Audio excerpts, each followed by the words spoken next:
Shri Ram, Jai Ram, Jai Jai Ram Om. Shri Ram, Jai Ram, Jai Jai Ram Om. Shri Ram, Jai Ram, Jai Jai Ram Om.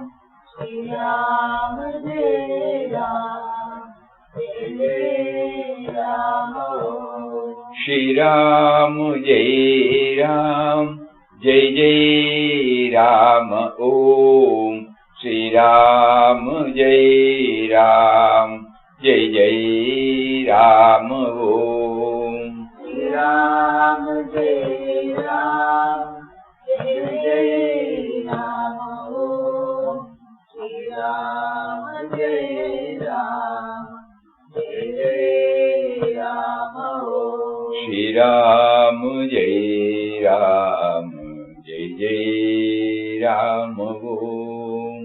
Shri Ram, Jai Ram, Jai Jai Ram Om.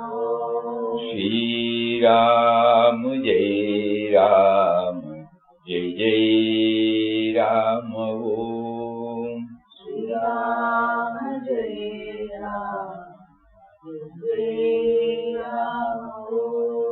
Shri Ram, Jai Ram, Jai Jai Ram Om. Shri Ram, Jai Ram, Jai Ram Om. Shri Ram, Jai Ram, Jai Jai Ram Om. Shri Ram, Jai Ram, Jai Ram Om. Shri Ram, Jai Ram, Jai Jai Ram Om. Shri Ram, Jai Ram, Jai Ram Om. Shri Ram, Jai Ram, Jai Jai Ram Om. Shri Ram, Jai Ram, Jai Ram Om. Shri Ram, Jai Ram, Jai Jai Ram Om. Shri Ram, Jai Ram, Jai Ram Om. Shri Ram, Jai Ram, Jai Jai Ram Om.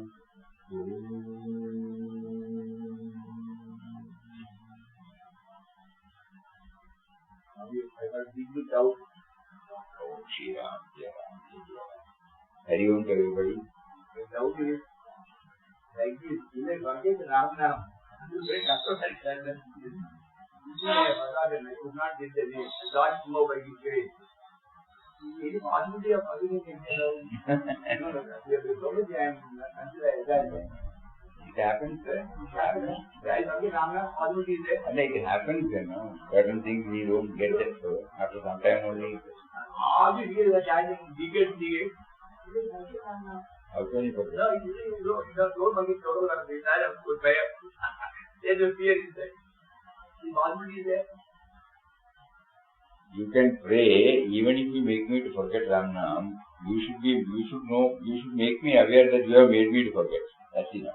I did not forget. I don't pray like that. Even if you pray, Don't make me to forget. then it is alright. Either way. Chanting or not chanting, you must be there, that's all.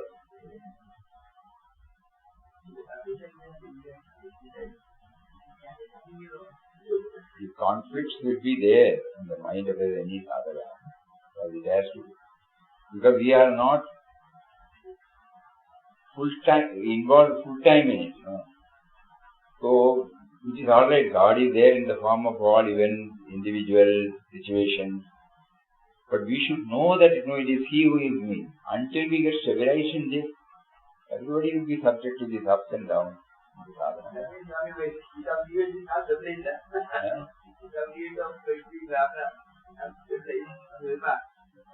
Remembrance, we should get stabilized that He is behind everything.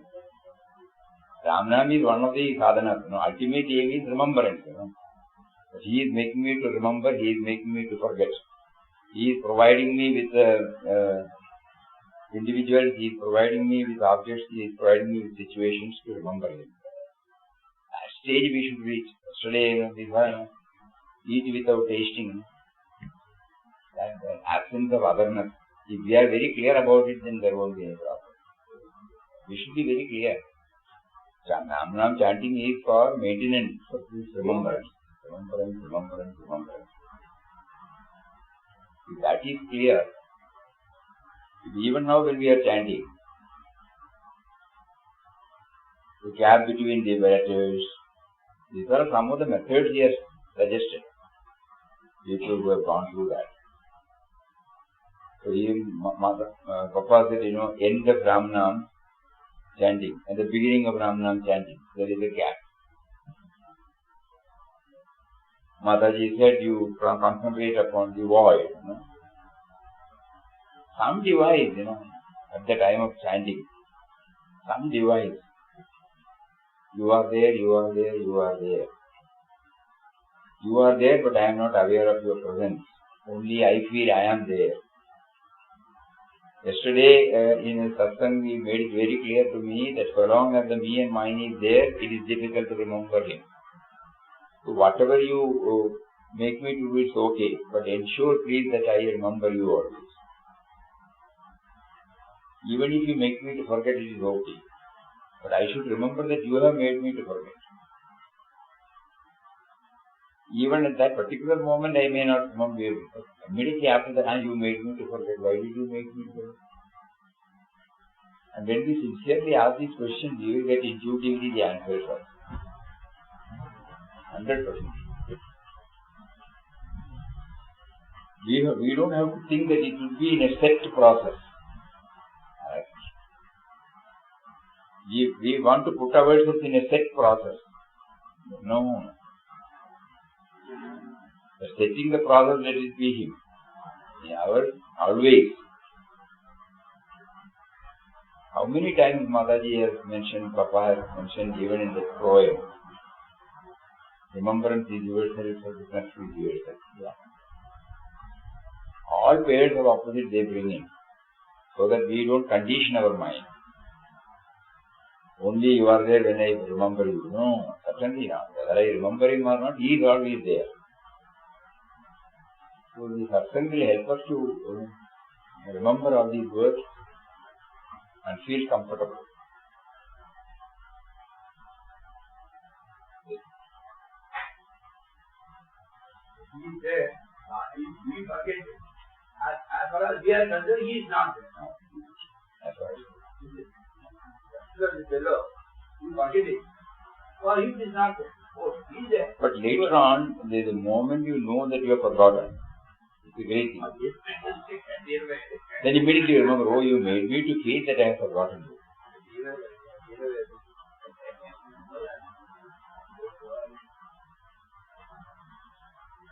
The moment we know, oh, during this particular period I did not remember it. Immediately, who makes you to remember? Then you may have some purpose in making you to forget.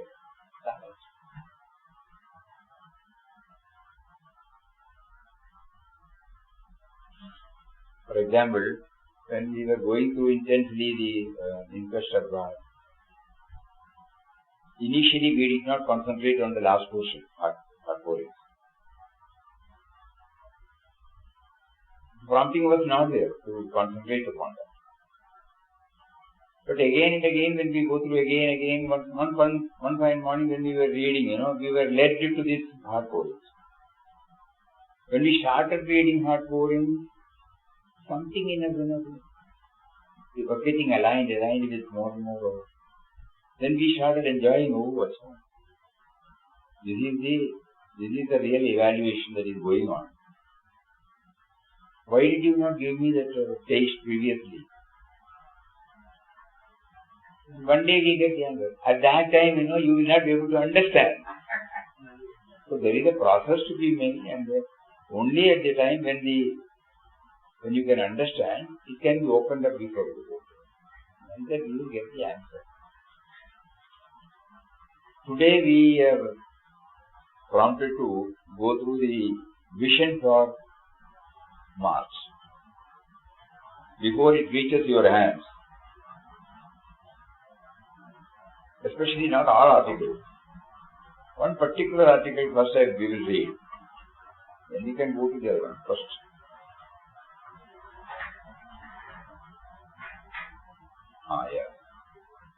All our external spiritual practices are done to attune our inner equipment to take up the inward journey.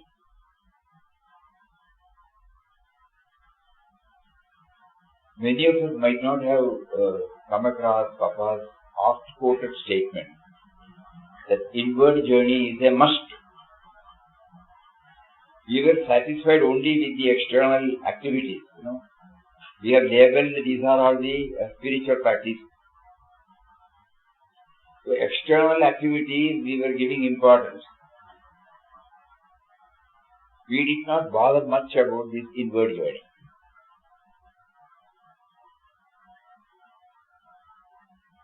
Especially when we go to ashram. Lot of activities are there. Ramnam chanting, bhajan, satsang, some reading. But we never thought, inward journey is a must. Though Mataji has been telling us that Guru Dhyan, Guru Dhyan, Guru Dhyan so many times. Never did. Nam Seva Dhyan, in that the Dhyan aspect we did not at all. We all now remember how Mataji was late. Specifically we remember, in 1968 we were here for more than a month. At that time Mataji used to take us to Homa Mandir for 1 hour. She will lead us. Gents will sit on one side, another will sit on the other side. That's all. There won't be anything. Initially, for one or 2 days, the struggle was there. What are we to do during this time? Then we read something and we try to think about it. Then slowly chanting. The vocal chanting to this mental chanting, silent chanting. You can't say mental chanting. So this 1 hour was really very interesting. Somehow we make it a point to attend this session. But after that, when we started coming later, it was not found. Probably we were not staying for a longer time. So I never knew that there is a dhyana. Dhyana is so much important in ashram. Individually we may be. You're not able to go. Every she has come. But whenever we went through her teachings, she has made it very clear. Guru Dhyan, Guru Seva. These things she used to emphasize. What is that? That is called, all our external spiritual practices are done to attune our inner equipment to take up the inward journey. The senses and the mind have been unknowingly trained to go outward. So it is really a tough job to change their course. Unless and until the mind takes up the inward journey, one will not be able to realize the core of one's being. Only after realizing the real self within will one be able to see the same self manifest as the rest of the creation. So inward journey is imperative. Various methods have been prescribed by Mahatmas for inward journey. Contemplation and meditation are some of the most universally recommended means. Concentration and meditation are purely mental disciplines through which a waveless and fixed state of mind is attained by focusing the mind on one thought to the exclusion of all others. This thought must represent or symbolize the eternal reality dwelling within one's own heart. Here, then we realize that Nama chanting is also a thought. The thought and an activity combined together. So, Nama chanting, that is a symbol. What is important is the stillness. A waveless and fixed state of mind is attained by focusing the mind on one thought to the exclusion of all others. This thought must represent or symbolize the eternal reality dwelling within one's own heart. As a means towards inward journey, our Gurudev Papa Swami Ramdas has suggested dwelling on the glorious attributes of God. This is how we are now convinced that unless and until we take to the inward journey, the stabilizing process will not be there. Various methods have been suggested, but Eckhart Tolle suggested, today morning we were reading, and we thought we should share it with everyone. First we will read, then we will see now. Be aware of your breathing.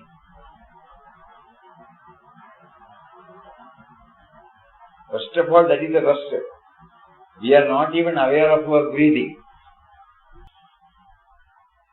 Be aware of your breathing. Notice the sensation of the breath. Feel the air moving in and out of your body.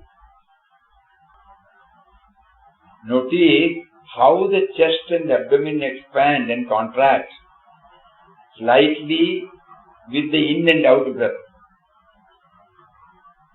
Notice how the chest and abdomen expand and contract slightly with the in and out breath. One conscious breath is enough to make some space where before there was the uninterrupted succession of one thought after another. One conscious breath. It cuts the train of thought. One conscious breath, 2 or 3 would be even better, taken many times a day, is an excellent way of bringing space into your life. Space, everybody is understood. It is the space in which everything is, but it is not tainted by any of the contents.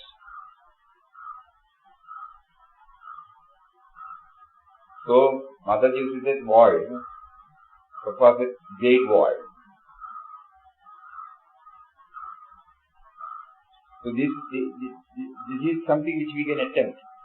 In breath and out breath. We are conscious of the breath. In that process, what will happen? Let us not conceptualize. Let us try to go through that. Our effort should give us the outcome. We need not first conceptualize, oh, this will be that. No. Then we will never be able. So let us go through that. Again we will read, be aware of your breathing. Notice the sensation of the breath. Feel the air moving in and out of your body. Notice how the chest and abdomen expand and contract slightly with the in and out breath. One conscious breath is enough to make some space where before there was the uninterrupted succession of one thought or the other.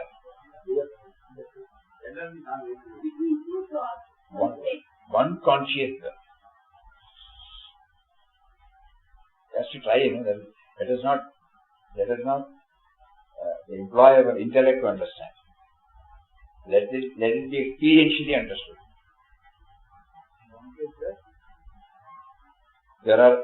Otherwise there are uninterrupted thoughts, uninterrupted flow of thoughts.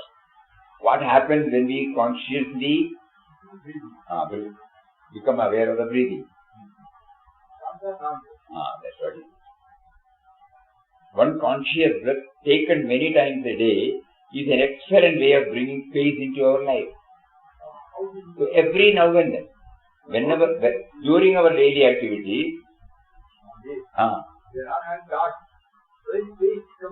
that is called space, Again, don't make it as a concept. Again, it's a thought, If you ask a question and if it is answered, again we are in the thought realm. So we try to know that it is not possible.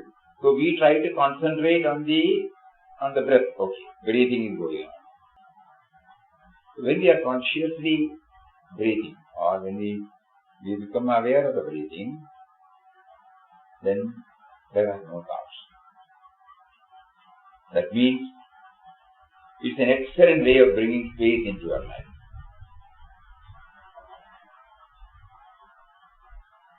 Even if you meditated on your breathing for 2 hours or more, which some people do, one breath is all you ever need to be aware of. Indeed, ever can be aware of. The rest is memory or anticipation. Something which is to say thought, again a thought. Breathing is not really something that you do, but something that you witness as it happens. As in all other activities, we feel we are initiating, we are involved, we are doing. But in the case of breathing, we don't need so many schooling for that. We become aware of Sakshi. Breathing is not really something that we do, but something we witness as it happens. Breathing happens by itself. The intelligence within the body is doing it. All you have to do is to watch it happening. There is no strain or effort involved. Also notice the brief cessation of the breath, particularly the still point at the end of the out-breath before you start breathing again. The gap between the in-breath and out-breath, or out-breath and in-breath. The point of relaxation. Point of relaxation is Point of relaxation. relaxation.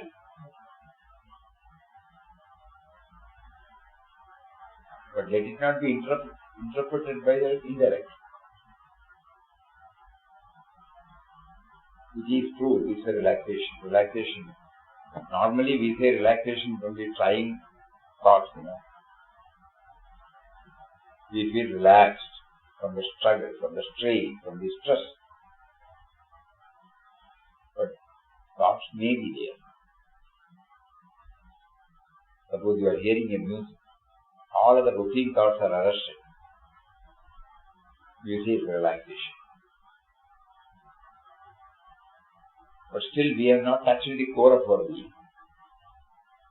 That is why immediately after that retreat or relaxation, we are back to the self again. Here it will not be like that. Because he says, first you try. Then during the day, every now and then you try.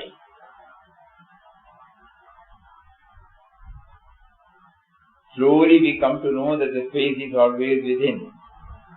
He is always within. Awareness is always within. Intelligence is always within. No? There is no strain or effort involved. Being aware of your breath forces you into the present moment. The key to all inner transformation. The memory and the anticipation. No? Memory means past. Anticipation means future. So this gap.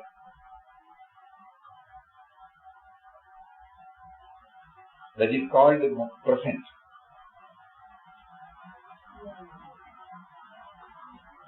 Being aware of your breath forces you into the present moment.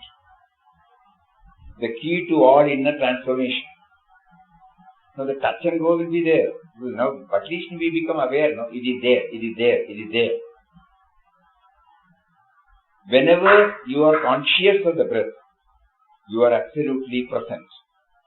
That is the next stage. Present is also imagination or something. It has to be expressed, It's not imagination. But that stage has to be expressed in some words.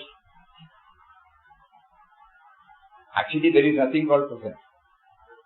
The next moment it has become past, So, how can it be conveyed? That which is free from memory, that which is free from anticipation, You have to give some word. Peace, stillness, silence, whatever we call it. These are all words. You may also notice that you cannot think and be aware of your breathing. See? You cannot think and be aware of your breathing. Conscious breathing stops your mind.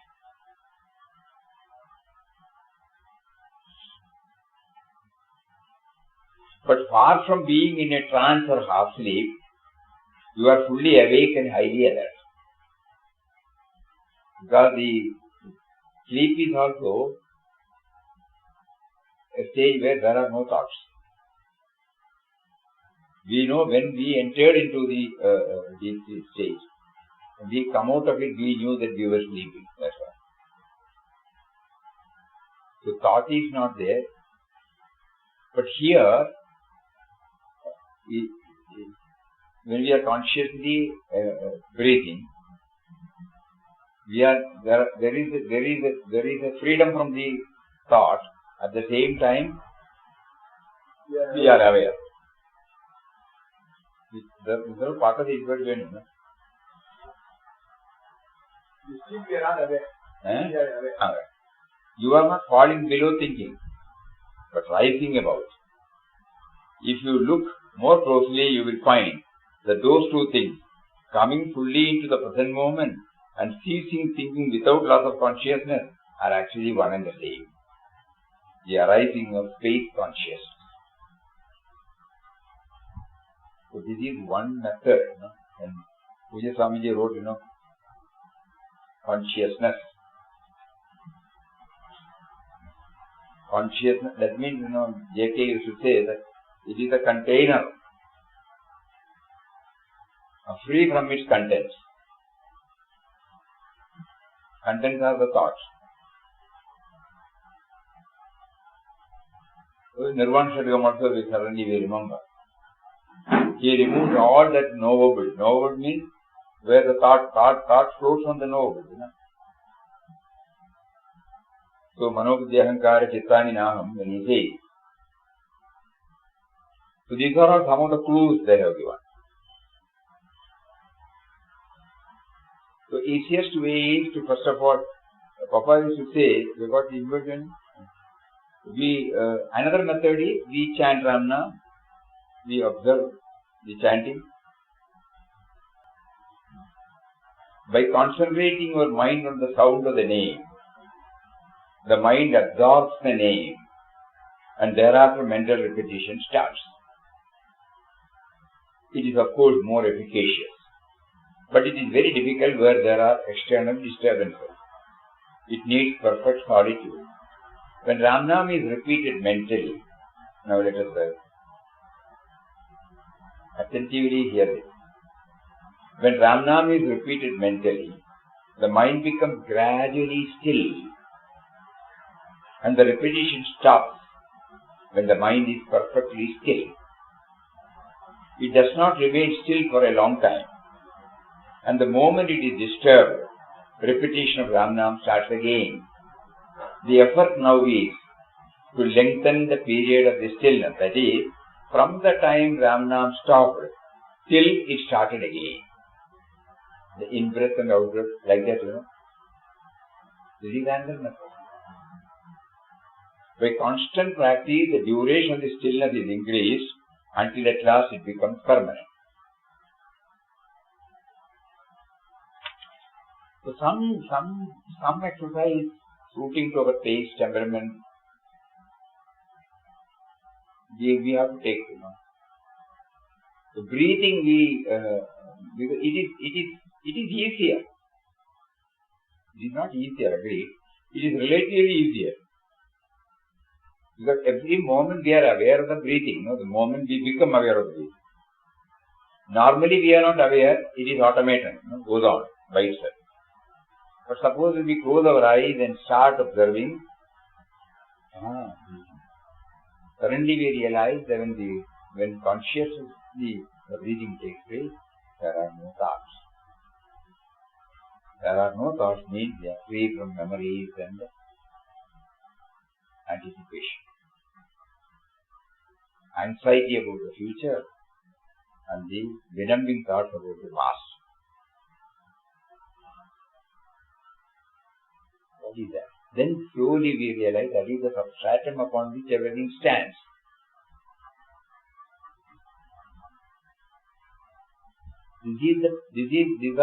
There could be so many other ways.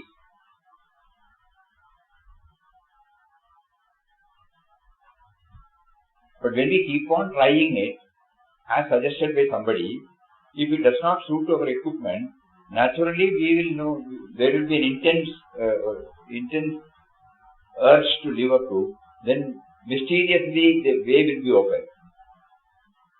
But in order to capture that, we have to follow what somebody has said. How do you reach the summit of this transcendental reality? Papa says, by recollection, contemplation and meditation. Give your thought entirely to God. It can be in any form. Suppose we concentrate on the space, stillness. Because on silence also, Papa elaborately discussed.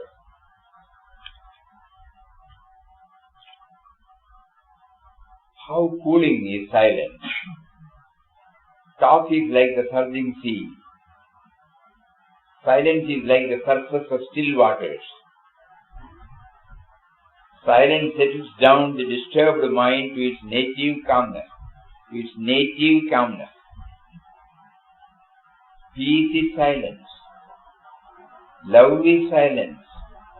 The great truth is silence. Silence is the cause of all birth. From silence evolves out the varied universe. Silence is the beginning and the end of all things. One more word is there. The self does not require silence. It is always silent. Always in there. Always silent.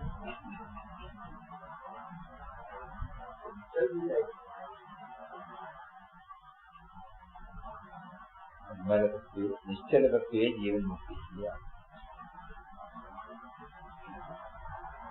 So, before the glory of this attainment, all other aspirations of man are flat and childish.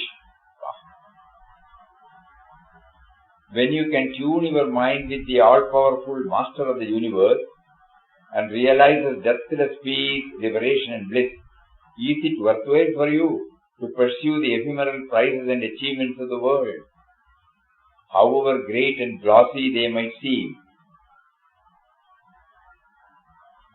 What a tremendous privilege this human birth is. Human life can have the full value set on it only when it is utilized for achieving the loftiest purpose for which it is meant. Hence, turn your mind day by day towards the immortal source of your life, God. Let your life be more and more filled with divine effulgence and love. Let your actions flow like a gentle stream, singing the melodious song of the divine service. Be gifted with the sight of the sage, and behold your beloved everywhere, your beloved everywhere. So, there are many methods. Mataji said this. Somebody asked a question to Mataji. What dhyan did Mataji do? Mataji, Papa taught me to meditate on his Nirguna Nirvikara Swarup. He had warned me right at the outset not to meditate on any name or form, but grab hold of the nameless, formless aspect of Papa if I wanted to attain the real Ramdas. So my meditation was on the nameless, formless aspect of Papa. Question: how did Mataji meditate on the Nirguna Nirvikara Papa? Mataji: I brought to my mind all his universal attributes, telling myself all the time, Papa, thou art eternal, infinite, birthless, deathless, thou art beyond all name and form, and so on. In the beginning, such a thought used to come to me off and on. Later on, as my japa increased in intensity, the meditation on Papa's universal attributes became of longer duration until it became a permanent state. Question. Was there any particular murti that Mataji brought to mind in order to develop concentration? Mataji, no. I brought only Papa's divine attributes to my mind. I always remembered Papa's warning not to dwell on any murti puja, lest I should stagnate and remain at that stage only, without going any higher. Papa had told me that I should rise beyond all concepts of name and form, even of the Guru, if I wanted to attain the real Ramdas. Of course, before I came to Papa, I used to do a lot of Murti Puja, and that brought me to Papa. To avoid the stagnation. Then, so far okay, something that has been put in an understandable language. Now she goes again deeper and subtle. The eternal Papa, whom we have to attain, is complete void. The answer is absolute. The eternal Papa, whom we have to attain, is complete void. The emptiness we see around us, the empty air in which we move our hands, Mataji demonstrates. That is Papa's true quality. To attain such a Papa, we have to completely efface our body consciousness. Our ego should get diluted and gradually cease to be.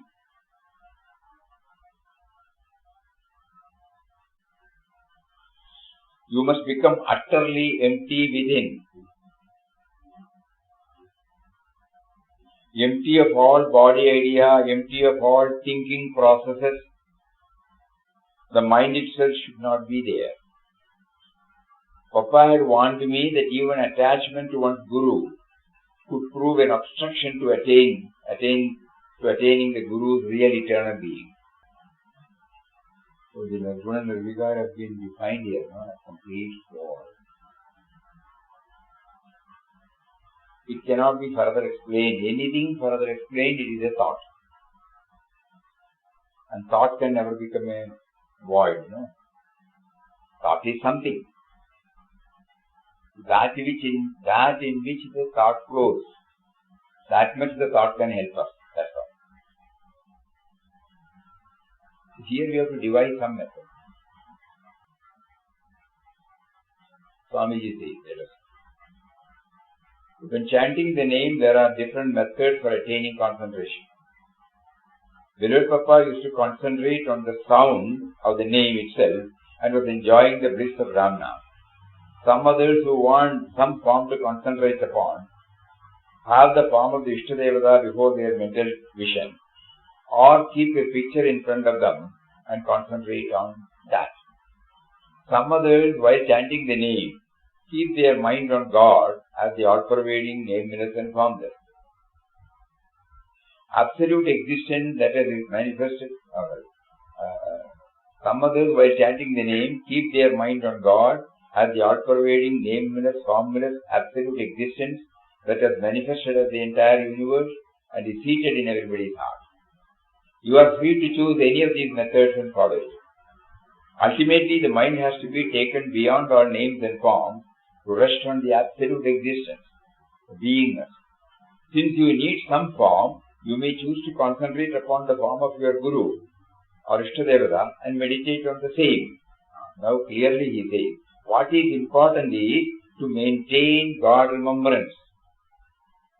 If you are able to achieve that without sitting and doing bhajan, it is perfectly alright. In fact, singing and chanting are eventually to lead one to silent meditation.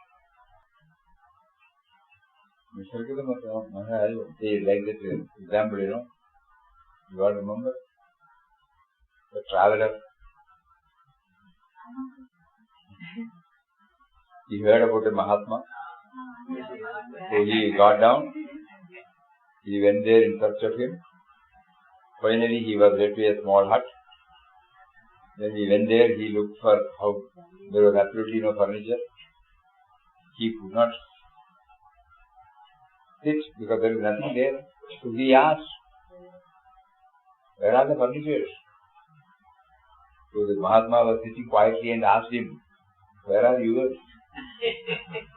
"No, I cannot carry. I am a traveler." "I too am a traveler." Like that, there is one. This is some of it. You must give yourself the opportunity through intensive, even arduous meditation. Give your heart and mind to brooding over I am, what it is, how it is, what is the source, itself, its meaning. It is very much like digging a well. It is very much like digging a well. You reject all that is not water till you reach the life-giving stream. When we dig the well, what do we do? Remove that which is not water, and that which is blocking the water. He says, till you reach the life-giving spring. So we go deeper and deeper and deeper and deeper. No? Another by Jayamata.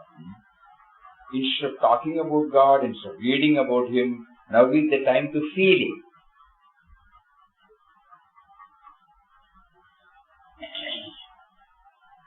Feel. Even under the banner of sadhana, we spend a lot of time reading and talking and share. In that process, we say we should feel, that is also an activity, but are we feeling? No? Man has to change himself before he can change the world.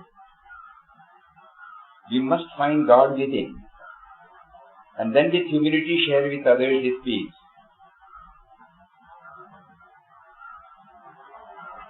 Set aside time every day for deep, joyous communion with God. Out of the 24 hours in each day, give 1 hour to the Divine Beloved.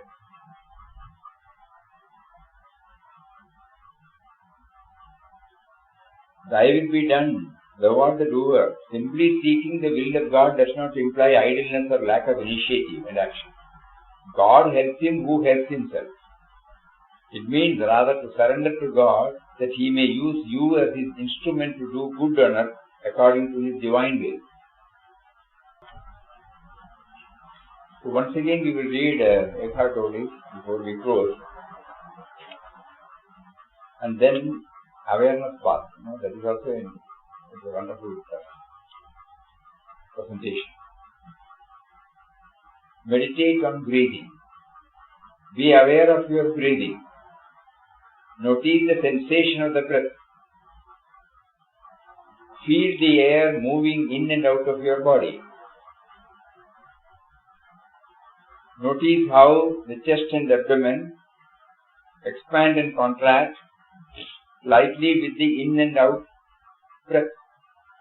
One conscious breath is enough to make some space where before there was the uninterrupted succession of one thought or the other. One conscious breath, taken many times a day, 2 or 3 would be better, is an excellent way of bringing space into your life. Even if you meditated on your breathing for 2 hours or more, some people do, one breath is all you ever need to be aware of. Indeed, ever can be aware of.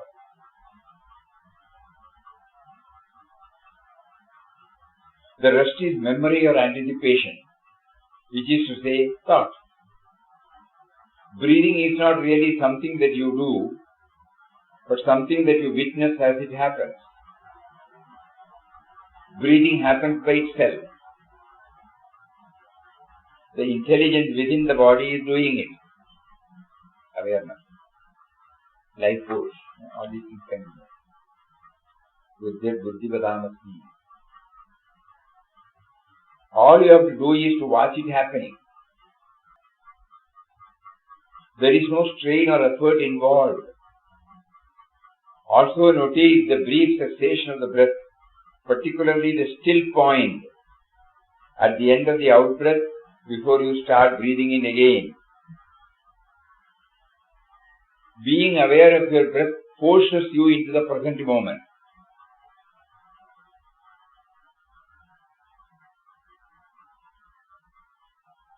The key to all, which is the key to all inner transformation. It's very important. Naturally, we have to have also the near breath. That's why only it is.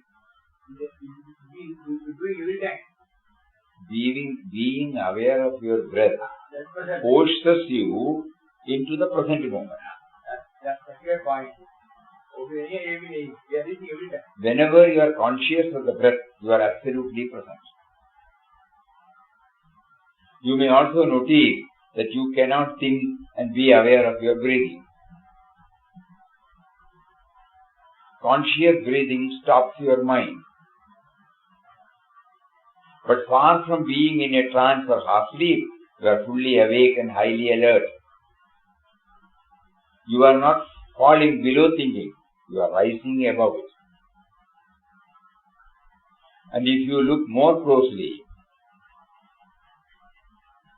you will find those two things, coming fully into the present moment and ceasing thinking without loss of consciousness, are actually one and the same. The arising of space consciousness.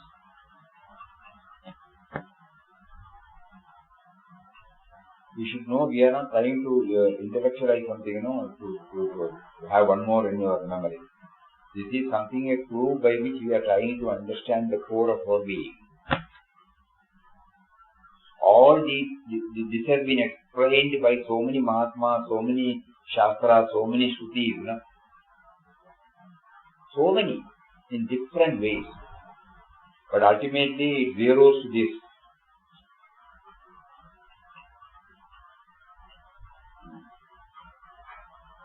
So here what is needed is not to mug up these words, to learn by heart or to analyze the words. Here we are trying to make an effort to get a glimpse into that feeling, that experience. Practice. Do it.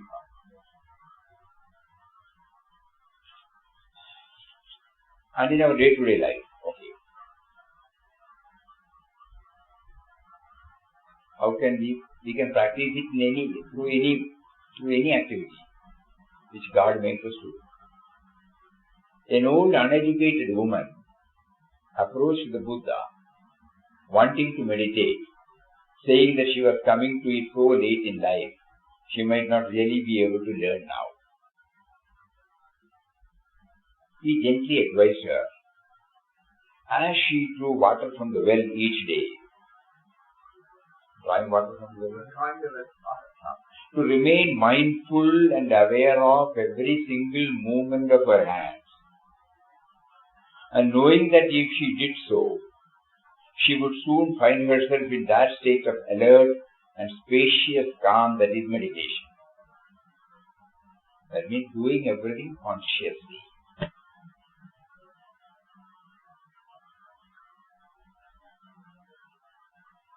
After several people have claimed that meditative awareness was hard enough to practice on the meditation cushion, to suggest that bring it to the everyday life is perhaps one of those nice sounding but ridiculously impossible things.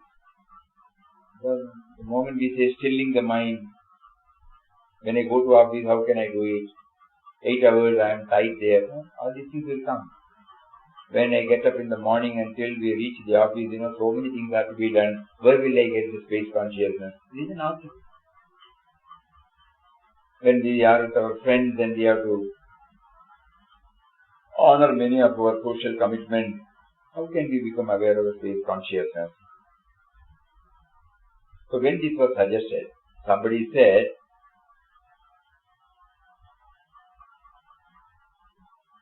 I suggested what I thought was a simple mid-session project on taking an awareness bath. He named it as awareness bath, consciously doing everything.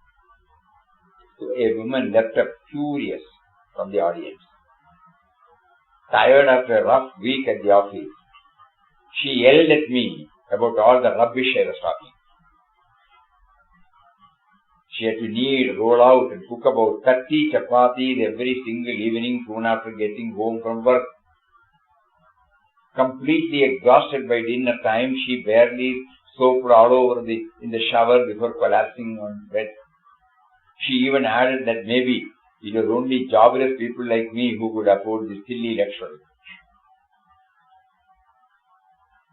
My first instinct was to argue with her, to convince her, but thankfully I remained aware and shut up and bent inwards. To my surprise, I got in touch with the sensory pressures of making chapatis. Without addressing her directly, I acted out a slow, invisible chapati making routine, all the time talking aloud of how my senses responded as I went along, measuring out the ingredients, so many things are here, to feel and colors of the deep red measuring bowl and the flat, silvery, shiny thali that reflected my hands and movements, really feeling the dry floor of my hand, pouring in cool, clear water, then the sticky, clingy coming together of the dough, the rhythm of the kneading, breathing, and the alchemy of the transformed, just right feel of the dough, all the time noticing the aromas changing constantly in the process. Then the rolling and flattening of individual chapatis, the feel of the weight of the rolling pin,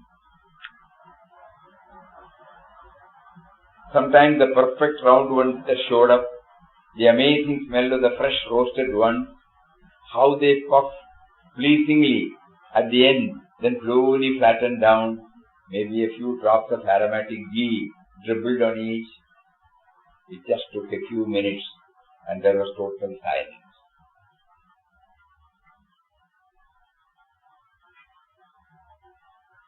I recall the session for that day ended right there. The next Saturday, the same woman said smilingly that chapati time was now her stress management time. Not just that, it relaxed her enough to enjoy a really aware waiting time. Another called me last week, 3 years after the session, telling me that over the years this has become her holy time of the day. She willingly takes longer over it than before, and everyone, including her mother-in-law, agrees no one makes chapatis that look and taste as good as the one she makes. We can bring meditative awareness to washing dishes, eating, writing, walking, relaxing. We can let go of our usual excuses of no time or wrong place. Every day, things and actions can offer us unusual moments of holiness and blessedness.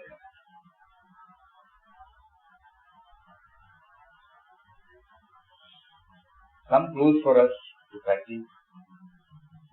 Just now we were remembering when Vinobaji wrote initially, so many letters to Gandhiji. Gandhiji said, all these things cannot be clarified through letters. If you are interested, come to Ashram, Sabarmati. So when he went there, he saw so many people doing so many things. Somebody was drawing water, somebody was sweeping, somebody was cleaning, somebody was cleaning the vessels, somebody was cutting vegetables, somebody was cleaning the rice, winnowing, so many things. So he asked, where is Bapuji?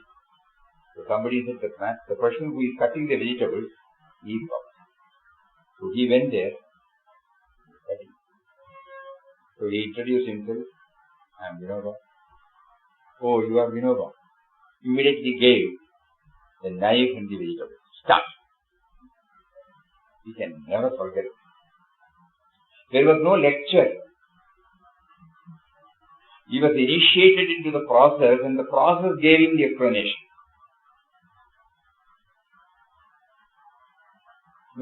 Then he will know, he has to be consciously cut the vegetable.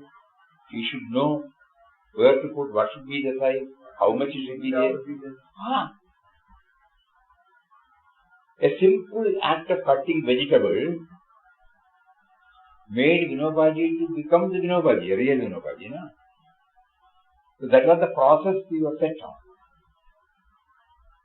If we go to Sabarmati Ashram, we can still see the small space he occupied, only this much space.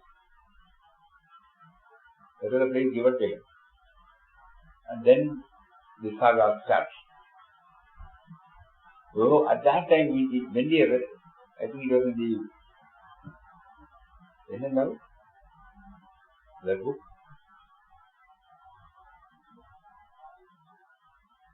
The book is coming. Moved by Love. Moved by Love. In the book Moved by Love, when we read it for the first time, that is how we came to know. We have read many of his books, but this gave us some idea about how he got initiated. At that time, when we start thinking, he had written about so many things, and for clarification he has been writing. And Gandhiji wanted him to come there. Naturally, the tendency will be there to immediately stop the work, ask him what is that you want, and he started explaining, philosophizing the whole thing. But here we find, you have come, take this, start. Then only we should know, process is, putting ourselves in a process is better than getting clarity at the verbal level. Because there, the process refines us, Fine-tuning is done when we are on the process. Automatically, without anybody. If we cut this thing, next time we will not cut our finger. No? The process will definitely make us to go through so many things so that we get refined, and ultimately we start enjoying it. When we hear about awareness bath, when we hear about consciously breathing, when we hear about stilling the mind, suppose we add with this process, probably we might be able to get a glimpse of the real core of our being. So we pray to him now. We have facilitated us with all these clues, practical clues. It is not a tall talk. Practical clues. Now enable us to put it in practice. Hari Om. Shri Ram, Jai Ram, Jai Jai Ram. Om Shri Ram, Jai Ram, Jai Jai Ram. Om Shri Ram, Jai Ram, Jai Jai Ram. Om Shri Ram, Jai Ram, Jai Jai Ram. Om Shri Ram, Jai Ram, Jai Jai Ram. Om Shri Ram, Jai Ram, Jai Jai Ram. Om Shri Ram, Jai Ram, Jai Jai Ram. Om